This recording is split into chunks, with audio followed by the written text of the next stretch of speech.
I didn't scream when it happened. I didn't run. I didn't even flinch. Because the moment I realized something was staring back at me from the mirror, I understood something much worse than fear.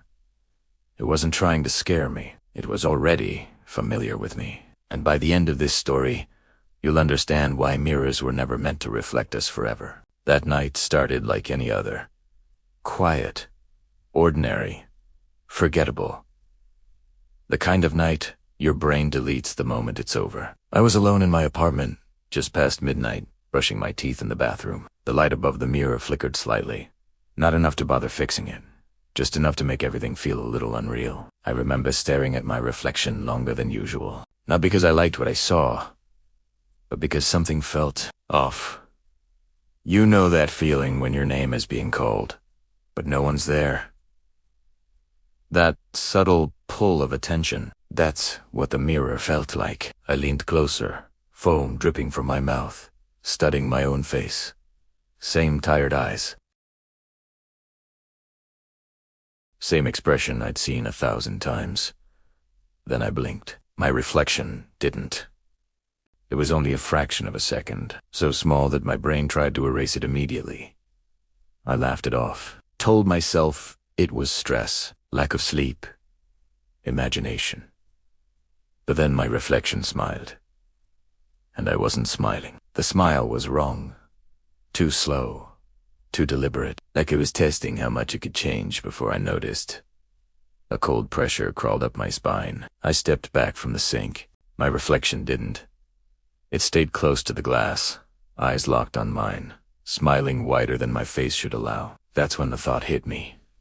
If that's not me, then what is it? Before I go any further, if stories like this get under your skin, make sure you subscribe to the channel, because what happens next is far worse than a reflection acting strange. And once you hear the rest, you may never look into a mirror the same way again. I tried to look away. That was my first mistake, because the moment my eyes left the mirror, I felt it. That unmistakable sensation of being watched. Not from behind me, not from the hallway. From the mirror itself, slowly, against every instinct screaming at me to run. I looked back. My reflection was neutral again. No smile, no expression perfect.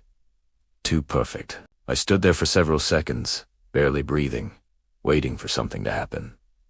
Nothing did. Eventually, I convinced myself it was over. That my mind had played a trick on me. I rinsed my mouth, turned off the tap, and that's when my reflection spoke. Its lips didn't move. The voice came from inside my head. You hesitate differently than I expected. My body froze. I stared at the mirror, heart slamming against my ribs. I'm imagining this, I whispered.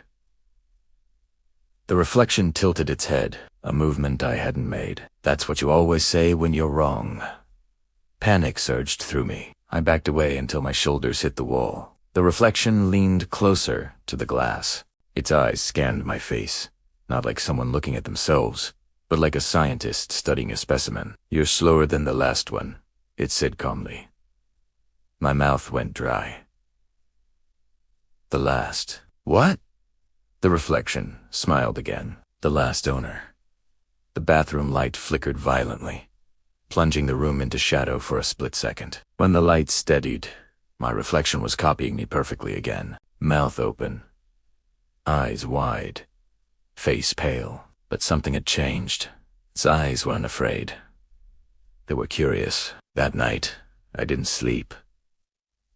Every reflective surface in my apartment felt wrong. The microwave door, the TV screen, my phone. I covered every mirror with towels and sheets, but even with my eyes closed, I could feel it. Watching. Learning. If you're still listening, don't look away. And seriously, subscribe now, because this is where the story stops being about fear and starts being about replacements.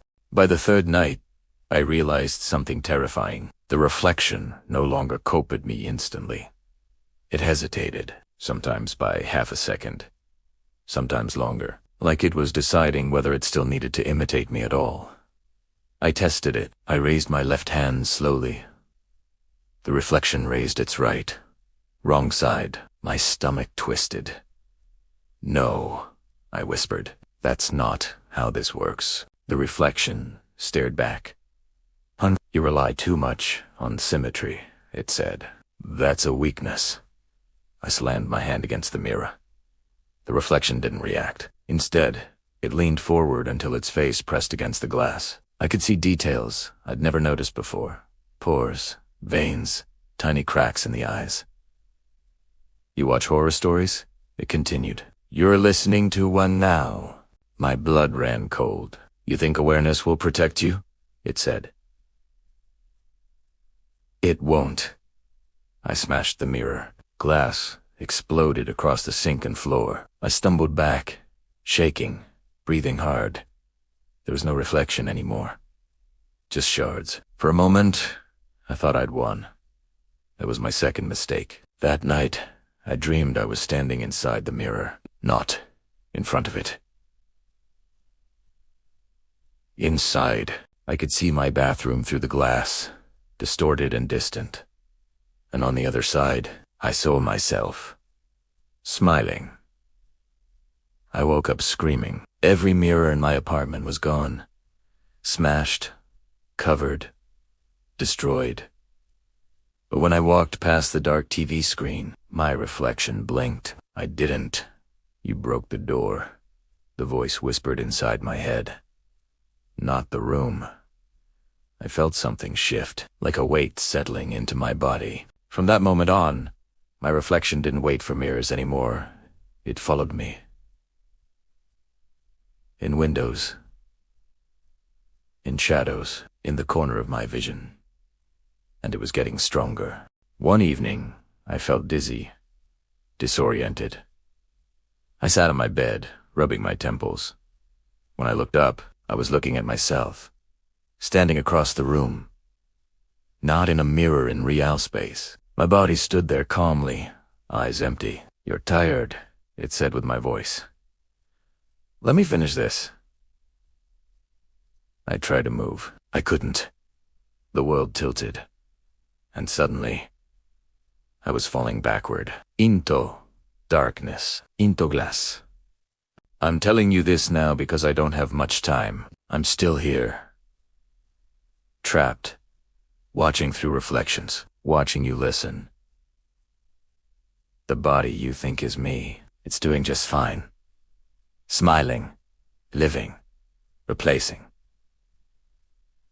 So if you ever feel like your reflection is watching you a little too closely, don't blink and don't trust the one that smiles first.